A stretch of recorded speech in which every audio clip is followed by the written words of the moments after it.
네, 잊을만 하면 되풀이되는 경비원에 대한 입주민의 갑질 사건 지금부터 볼 텐데요. 법원이 아파트 관리 노동자에게 폭언과 갑질을 일삼은 입주민에게 1인당 최대 2천만 원을 배상하라 이렇게 판결했다고요?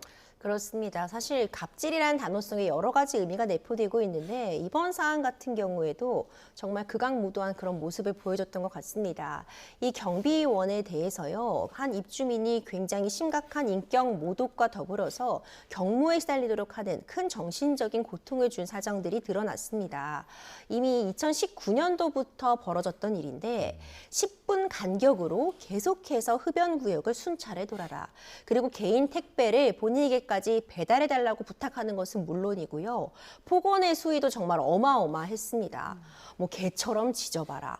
아니면 부모님 욕을 하면서 뭐 무덤에서 부모님을 뭐 가져와라. 말도 안 되는 소리죠. 그러니까 이런 극심한 고통을 주어왔는데 그렇기 때문에 이곳에서 10명이 넘게 퇴사한 직원들이 발생했다고 합니다. 얼마나 힘듦을 겪었는지 짐작해 볼 수 있는데요. 이에 대해서 법원에서 손해배상 판결이 나왔는데 그러니까 총 지백된 액수는 4,500만 원이었습니다. 관리사무 소장에게 2천만 원, 그리고 직원에게 2천만 원, 이들을 해고하라고 지속해서 이제 괴롭힘을 당한 입주민 대표 회장에게 500만 원 이렇게 위자료 청구가 인정이 되었습니다. 말씀 주신 것처럼 개인에게 이제 최대 2천만 원의 위자료 청구가 이제 배상 판결이 인정이 된 것인데, 그러니까 통상적인 위자료 액수에 비해서는 2천만 원 정도면 이런 사안에서 많이 나온 것은 맞습니다. 그런데 이 사람이 벌인 이 행강, 이 오랜 기간 동안 지속적인 괴롭힘이라고 볼 수밖에 없거든요. 이 사람이 이런 폭언이나 이런 말도 안 되는 업무를 시키는 것 외에도요, 이런 피해자들에 대해서 지속적인 고발전, 고소전, 그리고 손해배상 청구를 오히려 역으로 하기도 했어요.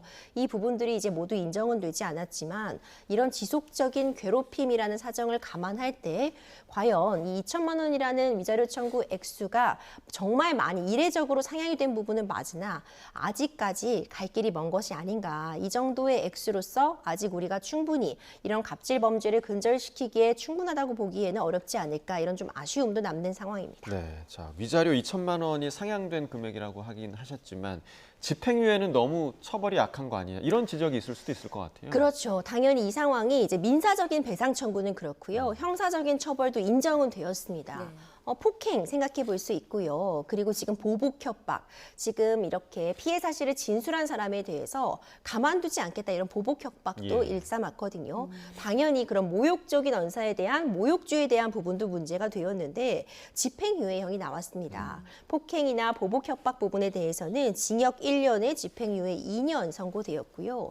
모욕죄 부분에 대해서도 4개월, 징역 4개월에 집행유예 1년이 나왔습니다. 결국 집행유예 판단을 받았는데 이런 괴롭힘의 정도라던가 지속 시간에 비해서 지나치게 솜방망이 처벌이 아니냐 이런 이야기가 나오고 있지만 그럼에도 불구하고 한 단계 나아간 판결임은 분명해 보입니다. 이런 지속적인 괴롭힘에 대해서 집행유예 역시도 잘못된 부분은 확인이 된 부분이기 때문에 형사처벌이 이루어졌고 특히 그래도 이전에 비해서는 대폭 상향된 위자료 청구가 인정됐다는 점은 또 고무적이라 평가하고 싶습니다. 네, 지금 화면으로도 나가고 있지만 정말 입에 담기 힘든 폭언들을 했고요.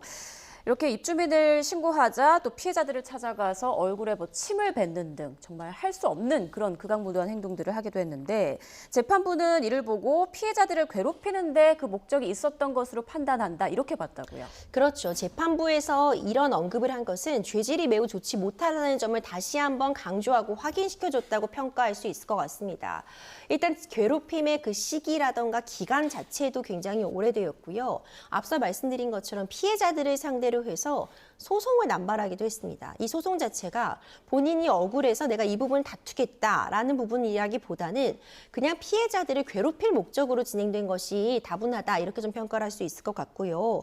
그렇기 때문에 어떤 이 폭행의 정도라던가 괴롭힘의 기간 이런 부분들을 감안해서 그래도 좀 의미 있는 한 발계 나아간 판결이 나왔다 이렇게 평가할 수 있을 것 같습니다. 네.